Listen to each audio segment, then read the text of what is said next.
Hello everyone, welcome to the Rubik channel.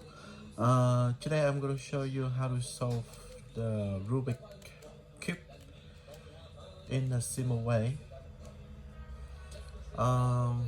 Basically Rubik cube they have like 6 faces: up, down, left, right, front, and the back.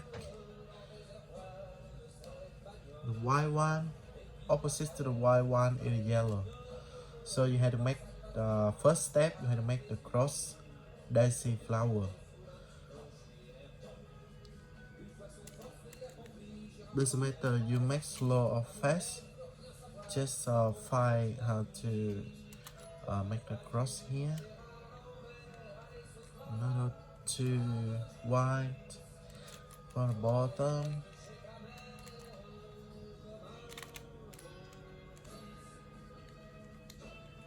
You look around.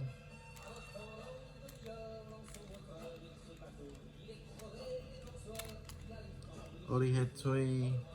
1, 2, 3, and we just find another one, last one here.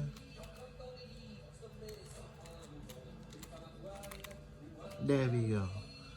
This is called daisy flower, the cross. And this is the step 1. I'm going to show you step 2 on tomorrow. Thank you everyone for watching.